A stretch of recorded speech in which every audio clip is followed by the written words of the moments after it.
Bonjour à tous, j'espère que vous allez bien. Dans la vidéo d'aujourd'hui, je ne vais pas vous parler d'un, mais de deux serial killers pour le prix d'un. Il s'agit d'Henry Lee Lucas et d'Otis Toole, surnommé le cannibale de Jacksonville. Cette vidéo va franchement être assez trash, je pense un petit peu longue, donc je vous conseille de vous installer bien confortablement, d'éteindre vos lumières et c'est parti!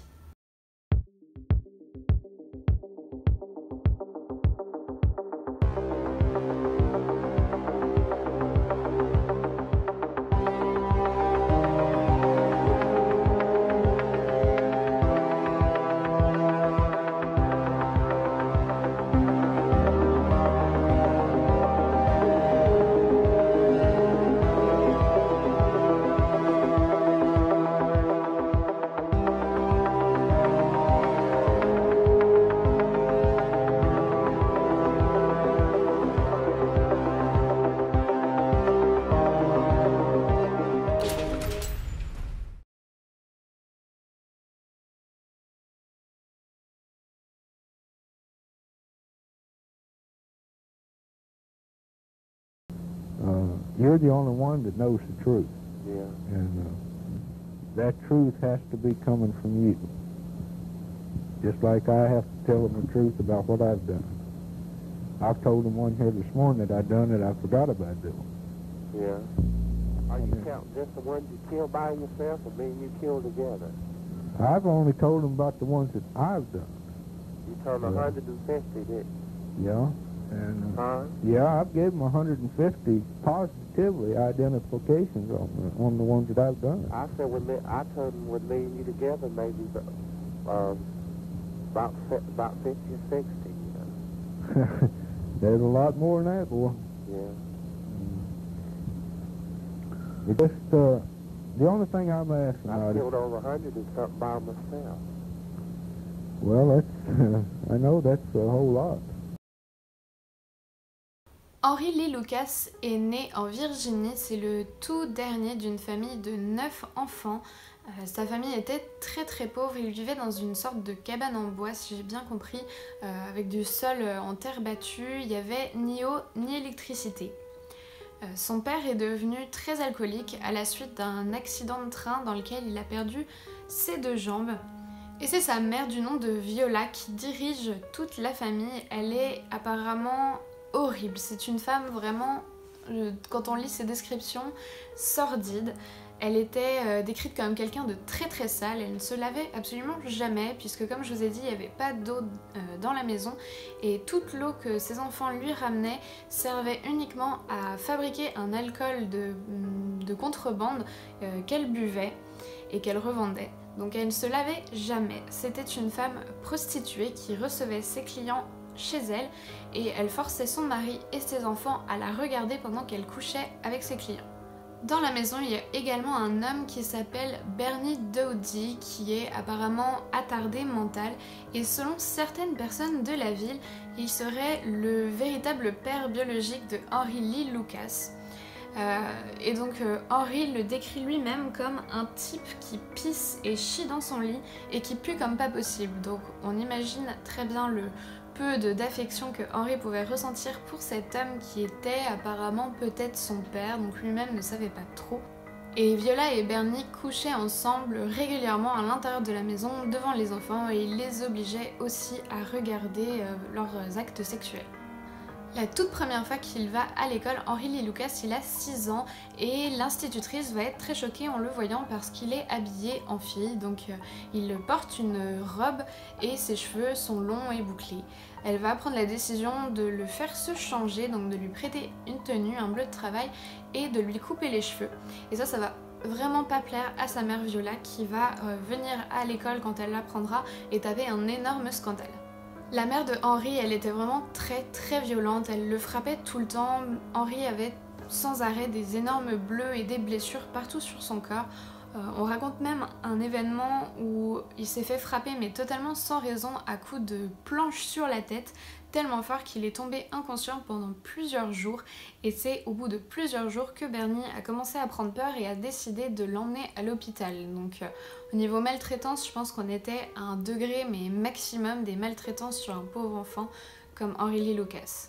Comme si ça ne suffisait pas, quand il était tout petit, à peu près à l'âge de 7 ans, Henry a eu un accident, je crois que c'était en jouant avec un de ses frères, et il a perdu son œil à la suite de ça, donc il a dû se faire un œil de verre, et apparemment cet œil était assez mal fait, donc il a gardé un véritable complexe à cause de son œil qui était finalement assez voyant. À partir de ses 13 ans, Henry Lee Lucas il va commencer à mélanger des fantasmes sexuels avec de la violence, notamment en torturant des animaux.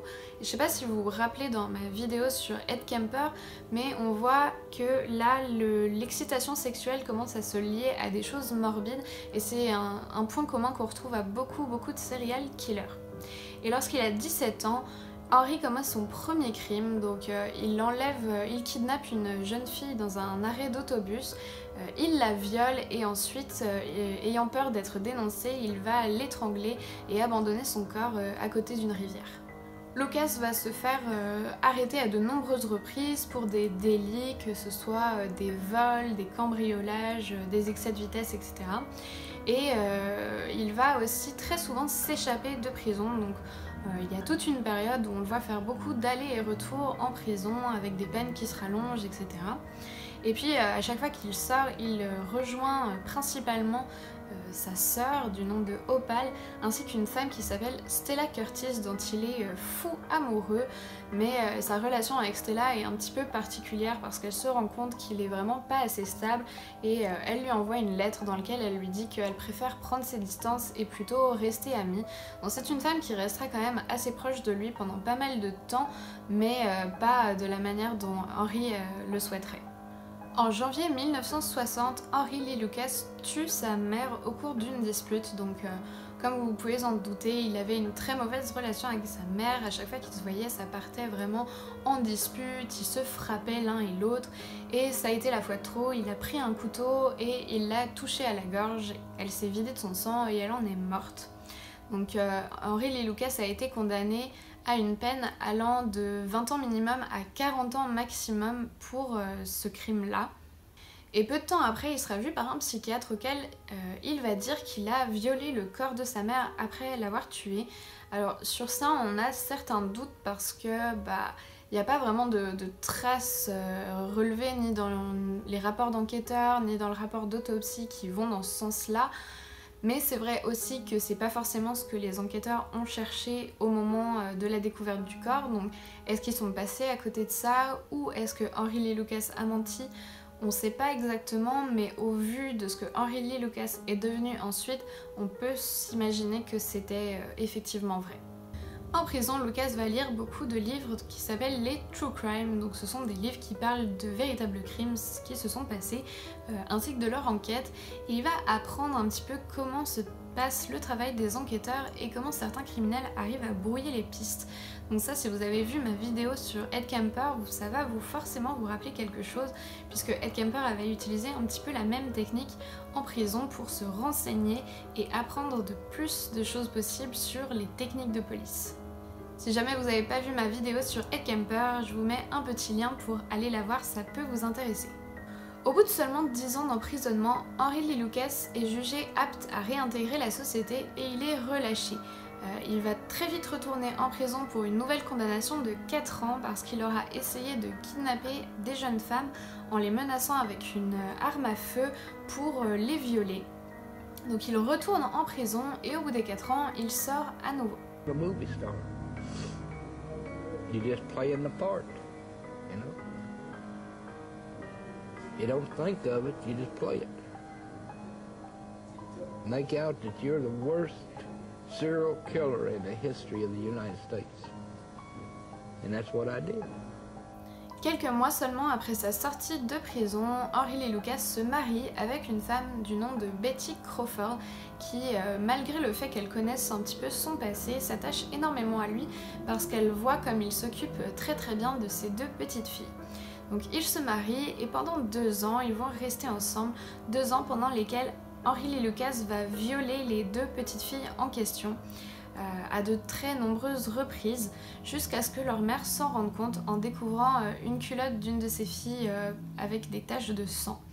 Donc elle va évidemment le mettre à la porte, vouloir porter plainte, et Lucas va totalement nier les faits, prendre sa voiture et s'évapore un petit peu dans la nature. Henry parcourt un petit peu différents endroits des États-Unis, il va de ci de là chez ses sœurs, il parcourt beaucoup les routes et il finit par atterrir à Jacksonville en Floride devant une antenne de l'armée du salut pour obtenir un repas chaud, et c'est devant ce lieu qu'il va rencontrer Otis Toole. Alors maintenant je vais vous parler un petit peu de l'histoire d'Otis Toole et vous allez voir qu'il a une enfance absolument ignoble, c'est je pense une des histoires les plus horribles, et il y a beaucoup de points de ressemblance avec l'histoire d'Henry Lee Lucas, donc on comprend un petit peu pourquoi ils se sont bien entendus. Otis Toole est né en Floride le 5 mars 1947 et il était le 8e enfant d'une famille de 9. Sa mère était extrêmement stricte, elle était même fanatique religieuse, elle utilisait tout le temps la Bible pour sortir plein d'arguments, elle était très dure avec ses enfants, elle avait apparemment perdu 3 enfants en bas âge et elle était également obligée de travailler pour nourrir sa famille. Le père, lui, était un alcoolique qui a fini par être mis à la porte par la mère d'Otis Toole. Et ce père-là avait abusé sexuellement d'Otis quand il avait seulement 5 ans. Et Otis sera ensuite abusé sexuellement par son beau-père. Donc déjà au niveau familial, c'est très compliqué, mais ça ne s'arrête pas là. La grand-mère d'Otis était apparemment une sataniste et elle emmenait son petit-fils dans les cimetières la nuit quand il avait à peine 5 ans pour qu'il l'aide à déterrer des cadavres. C'était une véritable sorcière qui jetait des sorts et qui était absolument horrible avec Otis. Elle l'insultait tout le temps. Pour le punir, apparemment, elle lui renversait son pot de chambre sur la tête. Elle lui avait même donné le surnom de l'enfant du diable, donc The Child of Devil. C'était une femme absolument horrible, mais qui a eu beaucoup d'emprise sur Otis Toole. La liste des malheurs d'Otis ne s'arrête vraiment pas là, puisque malheureusement il était un petit peu attardé mental, il avait un QI de 75. Donc je sais pas si vous connaissez comment fonctionne le QI, en fait la moyenne est à 100 et les écarts types sont de 15, donc ça veut dire que quand on est à 100 on est tout à fait dans la norme, et puis si on est 15 en arrière, donc à partir de 75 on est considéré comme un petit peu attardé mental, et 15 au-dessus de 100, donc 115 on est surdoué. Et donc le QI d'Otis était de 75 et du coup il était un petit peu la risée des autres enfants à son école et dans le quartier. Et il avait une grande sœur du nom de Drusilla qui était quelqu'un d'assez horrible elle aussi, puisque elle le forçait tout le temps à s'habiller en femme, à se déguiser et à sortir comme ça. Et elle a commencé à le faire se prostituer alors qu'il n'avait que 6 ans. À 8 ans, Otis était déjà connu pour prendre des grosses quantités d'alcool et de drogue, principalement du speed et du LSD. Donc je sais pas si vous vous rendez compte, à 8 ans, c'était un tout petit enfant et il prenait déjà des choses aussi fortes. C'est totalement ignoble. En grandissant, Otis il se rend compte qu'il est un peu différent des autres enfants parce qu'il les voit se passer des magazines porno, des trucs comme ça, et lui en fait quand il voit des corps de femmes ça l'excite pas du tout, enfin il comprend pas, et lui ce qui l'excite de plus en plus ce sont les incendies, donc il aime mettre le feu à des bâtiments, il met le feu à des maisons abandonnées dans son quartier et ensuite il se cache pour regarder les énormes flammes tout en se masturbant en les regardant. Le sexe et le feu en même temps, pour moi c'est le pied, c'est l'extase totale. Parfois je rêve d'incendies, des flammes hautes de 3 ou 4 étages. Et moi en train de me... Vous voyez ce que je veux dire? Comme Henry Lee Lucas, il va évidemment être très souvent arrêté, très souvent incarcéré pour des histoires de cambriolage, d'incendie, de vol, etc. À 25 ans, il avait déjà eu plus de 13 condamnations. Toole dit qu'il a commis son tout premier crime à l'âge de 14 ans, dans une histoire un petit peu floue, on n'est pas exactement sûr que ce soit réellement arrivé. Lui, il décrit ça en disant qu'il est monté dans une voiture parce qu'il faisait de l'autostop, il a été pris donc dans cette voiture qui était conduite par un homme et un passager à côté de lui, et il y aurait eu une dispute entre les deux hommes qui se sont violemment battus et l'un d'entre eux a abattu l'autre. Et donc Otis Toole, en essayant de s'enfuir, aurait réussi à prendre le contrôle de la voiture et à écraser cet homme. Donc lui, il présente ça comme un sorte de meurtre, mais en même temps de la légitime défense. On ne sait pas vraiment si c'est arrivé, mais bon, c'est comme ça qu'il présente les choses. Arrivé à l'âge adulte, Otis Toole, il a vraiment pris l'habitude de beaucoup s'habiller en femme, il se maquille, il se rase tout le corps, il dit que dans les bars il a beaucoup de succès comme ça, il va même jusqu'à s'injecter des hormones pour développer de la poitrine, donc peut-être qu'il avait une volonté de changer de genre, on ne sait pas trop, en tout cas finalement il n'est pas allé jusqu'au bout de ce processus-là. Et à cette même période, il va commencer à commettre des meurtres un peu gratuits, donc il abat des gens de manière totalement fortuite, c'est des gens qu'il ne connaît pas et puis il va les poignarder, les étrangler ou même leur tirer dessus. Ça, il le fait pendant qu'il vagabonde avec sa camionnette sur les routes, donc évidemment c'est dans des lieux un petit peu différents et il n'y a aucun lien qui est fait entre tous ces crimes-là. Je tuais quand quelqu'un me frappait, me parlait mal ou me ridiculisait. Je ne supportais pas ça.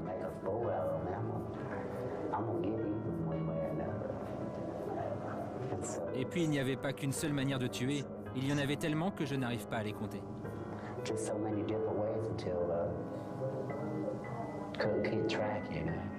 Il va se marier plusieurs fois à des femmes qui, à chaque fois, découvrent très vite ses tendances homosexuelles et le quittent. Lui, ça ne le dérange pas spécialement et même pendant qu'il est marié, il a l'habitude d'aller à certains endroits à côté de chez lui pour récupérer des hommes et les ramener chez lui. Et c'est ainsi qu'il va rencontrer Henry Lee Lucas en se rendant devant l'armée du salut où il a l'habitude de récupérer des âmes en peine pour les ramener chez lui. On est donc en février 1979 quand Henry Lee Lucas et Otis Toole se rencontrent à Jacksonville. Ils s'étaient déjà croisés dans un bar, ils avaient pris quelques bières ensemble, mais ce jour-là, donc ils se retrouvent à Jacksonville et Otis invite Henry chez lui pour lui faire à manger, pour le laver, etc. Et très vite, ils vont devenir amants et Otis propose à Henry de s'installer avec lui. À ce moment-là, aucun des deux ne connaît vraiment l'identité secrète de l'autre, mais très vite, ils vont se découvrir une passion commune pour les meurtres.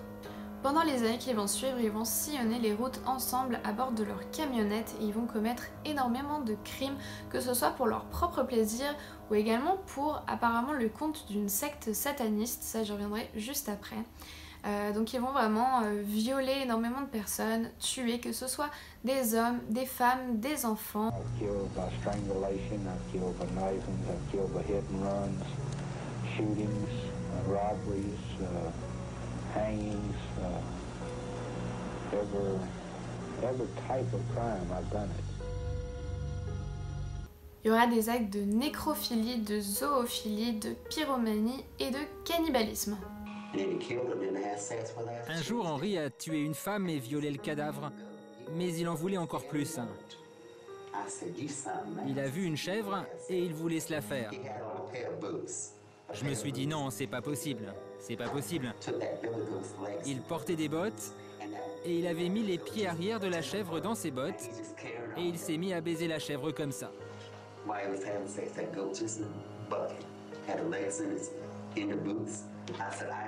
J'avais jamais rien vu de pareil. Vous imaginez ça? Baiser une chèvre.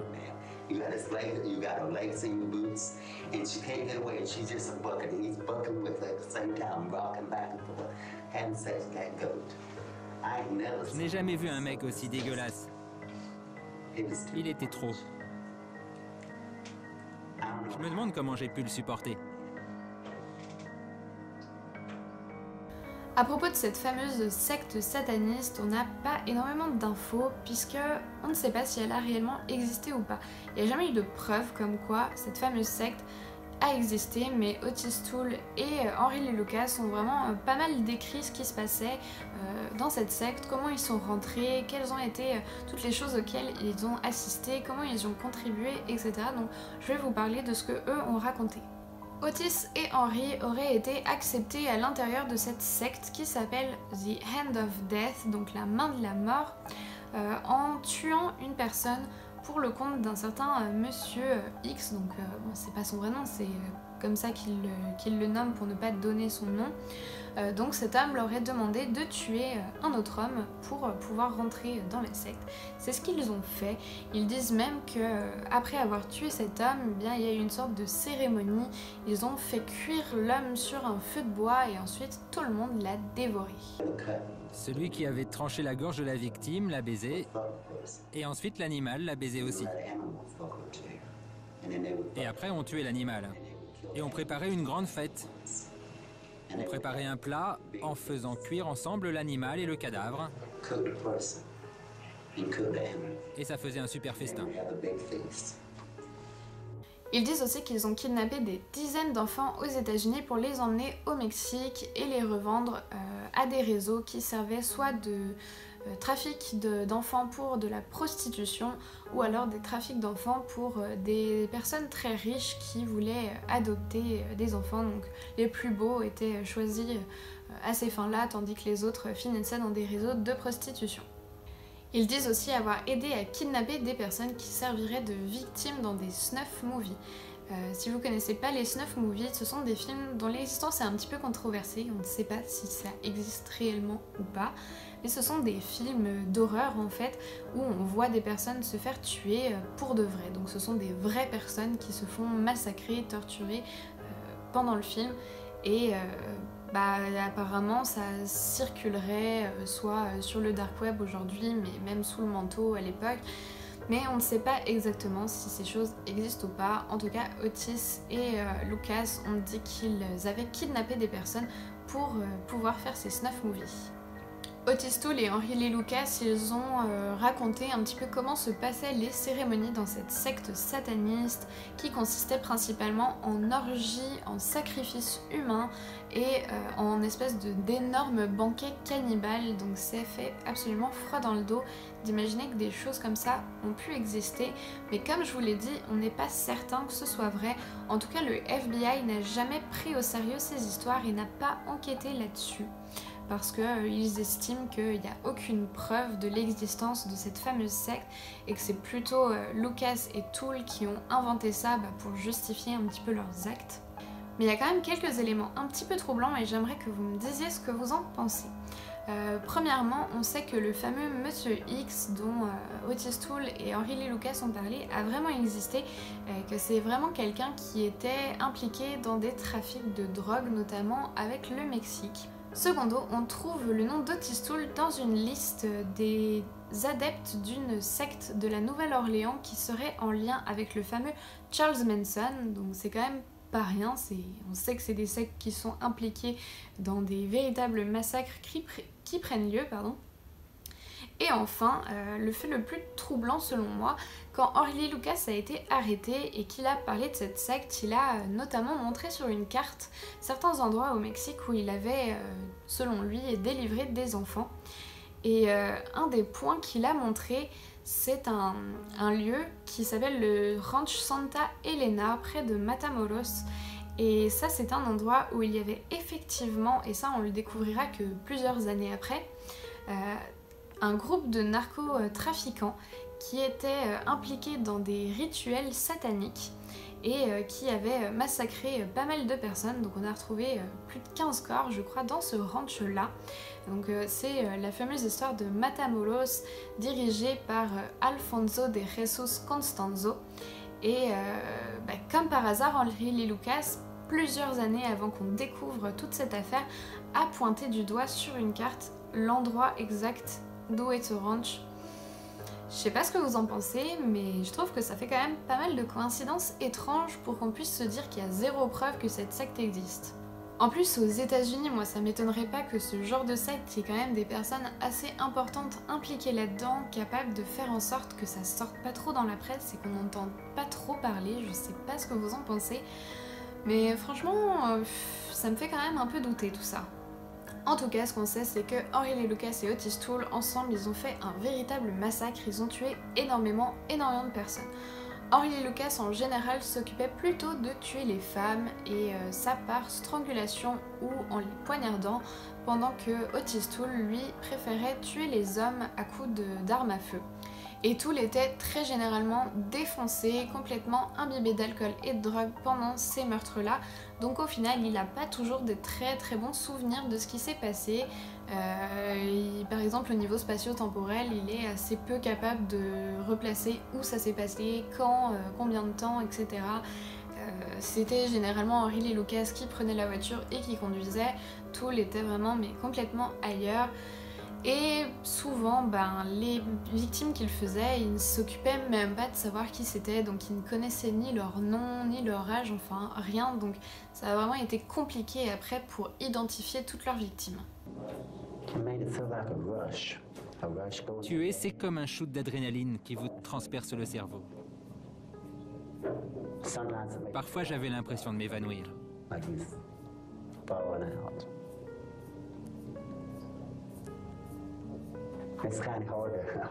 C'est un sentiment très difficile à décrire. Moi-même, j'ai du mal à le comprendre. Otis Toole a apparemment initié Henry Lee Lucas au cannibalisme. Il avait même créé sa propre recette de sauce barbecue. Elle est devenue finalement maintenant assez célèbre. Donc c'était sa recette spéciale pour accompagner ses victimes. On m'a envoyé votre recette de sauce barbecue. Je l'ai essayée et je dois vous dire qu'elle est très bonne. Oui, c'était bon? Oui, même si je ne l'ai pas goûtée sur le même type de viande que vous. C'est bon avec n'importe quelle viande. Ce qui est intéressant de noter aussi dans le duo de Lucas et Toole, c'est que ils étaient souvent ensemble pour tuer, mais finalement ils n'avaient pas besoin l'un de l'autre, puisque chacun de leur côté ont aussi commis des crimes à la même période, donc c'est assez rare pour être souligné. C'est comme deux personnes, donc deux serial killers avec leurs univers qui se rencontrent, qui tuent ensemble, mais qui peuvent aussi être indépendants et tuer de leur côté. En juin 1983, Henry Lee Lucas est arrêté par les policiers qui commençaient à être de plus en plus suspicieux autour de lui et il finira par avouer de nombreux meurtres, dont celui de Becky Powell, qui était Becky Powell, c'était la compagne d'Henry Lee Lucas, c'était aussi la nièce de Otis Toole. Et elle a été, alors c'est un peu bizarre, on ne sait pas exactement son rôle dans l'histoire, elle était mi-complice, mi-otage. C'est-à-dire qu'elle était présente dans leur camionnette pendant certains crimes, ça on le sait, mais à quel point est-ce qu'elle était vraiment volontaire ou plutôt contrainte sous la menace, on ne sait pas exactement. Ça a été très difficile de savoir combien de personnes exactement a tué Henry Lee Lucas parce que c'est quelqu'un de très manipulateur et de très menteur. Il s'est beaucoup amusé avec les policiers, à les lancer sur des fausses pistes, à avouer des choses qu'il n'avait pas faites et au contraire à nier des choses qu'il avait faites. Mais au final, les enquêteurs estiment qu'il aurait fait près de 200 meurtres vraiment avérés, dont 108 avec, donc en duo avec Otis Toole. We had a call from a detective in Lubbock. Told us that the case had been solved, that Henry Lucas had done the crime. And we said, okay, we'll be there Monday morning to see what you have. When the Lemons got to hear Lucas's tape-recorded confession, they were astonished. I think we both sort of simultaneously realized this is a joke, you know. He knew that she was stabbed. He knew that part, but everything else was totally wrong. Au même moment où Henry Lee Lucas passe aux aveux, Otis Toole est arrêté de son côté à cause d'un incendie. Et très rapidement, en fait, les services vont communiquer puisque Henry Lee Lucas va finalement balancer Otis Toole. Donc les inspecteurs iront lui poser des questions et il va lui aussi avouer tous ces meurtres et même rajouter des histoires d'incendie que les enquêteurs n'avaient pas forcément relevées à ce moment-là. Otis Toole a notamment avoué le meurtre du petit Adam Walsh dans des circonstances un peu bizarres puisqu'il a avoué ça dans une lettre qu'il n'a pas rédigée lui-même. On s'est rendu compte en fait que c'était le fameux Gérard Schaffer qui est un autre tueur en série très célèbre qui avait rédigé cette lettre pour Otis Toole et que Otis l'a simplement signée. Donc je sais qu'il y a eu des sortes de liens d'amitié entre guillemets entre Gérard Schaffer et Otis Toole Je pense que je vais vous faire une vidéo sur Gerard Schaeffer qui mérite clairement qu'on parle de lui pendant beaucoup de temps puisque c'est un tueur en série extrêmement sadique. Lui aussi est très connu aux États-Unis. L'affaire Adam Walsh, ça a vraiment beaucoup touché la population aux États-Unis, ça a créé beaucoup d'émotions. Je sais que le père de Adam Walsh, il a créé une émission qui est très connue aux États-Unis qui s'appelle Most Wanted et qui sert dans les cas de disparition d'enfants et ça a permis parfois de résoudre certaines affaires, donc c'est vraiment une émission de télé qui est très appréciée. Malheureusement, le cas de Adam Walsh ne va pas vraiment aboutir, en tout cas les aveux d'Otis Toole ne suffiront pas à le faire reconnaître coupable, même si les policiers disent qu'ils pensent effectivement que c'est lui qui a commis le crime, faute de preuves, eh bien Otis Toole ne sera pas condamné pour le meurtre de Adam Walsh. Au final, Henry Lee Lucas, il sera condamné en 1984 à la peine de mort pour 19 meurtres. Alors c'est vrai que ça peut vous sembler un petit peu bizarre si jamais vous suivez régulièrement des histoires de tueurs en série. Vous avez dû vous rendre compte qu'il y a quand même beaucoup de différences entre le chiffre de victimes qu'on attribue à un serial killer et puis le nombre de condamnations finalement qui tombent. Là c'est vrai que Henry Lee Lucas, on dit qu'on lui reconnaît environ 200 victimes et il n'est condamné que pour 19. Ça vient d'abord du fait que malheureusement il y en a plein qui n'ont pas pu être identifiés et puis aussi que les procédures malheureusement coûtent très cher. Donc à chaque fois qu'il faut faire un procès et tout ça et l'enquête pour condamner une personne, ça coûte énormément d'argent. Donc je pense que quand on a déjà 19 chargés d'inculpation, on n'essaye pas de creuser plus. On sait de toute manière que Henry Lee Lucas sera condamné à la peine de mort, donc finalement ils vont pas en faire beaucoup plus. Donc c'est un peu difficile je pense pour les familles de victimes qui restent finalement dans le flou, même s'ils savent que le meurtrier a été condamné, c'est pas pour leurs proches à eux, donc c'est un peu compliqué, mais c'est vrai que malheureusement ça fonctionne beaucoup comme ça aux États-Unis. A videotaped confession by admitted killer Henry Lee Lucas. Henry Lee Lucas, who claims to have killed over 150 women, was brought into an area at an undisclosed location. Confirmed his involvement in more than 200 murders. Et puis en 1998, George W. Bush, qui était gouverneur du Texas à l'époque, va changer la peine de mort de Henry Lee Lucas en une peine d'emprisonnement à vie. Et Lucas est décédé en 2001 dans sa cellule des suites d'une crise cardiaque. Otis Toole, il a lui aussi été condamné à mort en 1984 et sa peine a aussi été changée en emprisonnement à vie du fait que certains psychiatres de la défense ont plaidé la folie. Donc ils ont dit que Otis Toole était schizophrène, chose dont on peut douter au final, mais bon voilà, ça a permis que sa peine soit changée en emprisonnement à vie et lui il est décédé d'une maladie du foie, une maladie en fait opportuniste qui s'est attaquée à son foie du fait qu'il avait le sida et il est décédé en 1996. Voilà, j'ai vraiment essayé de vous résumer un petit peu cette histoire dans laquelle il y a énormément de détails, vous vous en doutez, j'ai essayé de vous donner l'essentiel en tout cas. Je sais pas ce que vous en pensez, moi je trouve ça vraiment tellement triste au final, j'ai envie de dire que je sais pas s'ils me font de la peine, mais oui presque en fait. Je crois que j'ai de la peine pour ces deux personnes parce que j'aimerais bien avoir votre avis là-dessus, mais je me dis que peut-être que s'ils n'avaient pas eu l'enfance aussi dégueulasse qu'ils ont eu, enfin c'est même sûr, s'ils n'avaient pas eu cette enfance-là, et si on les avait placés chez quelqu'un qui avait été capable de les aimer et de bien s'en occuper, je suis à peu près convaincue qu'ils n'auraient pas fini comme ça.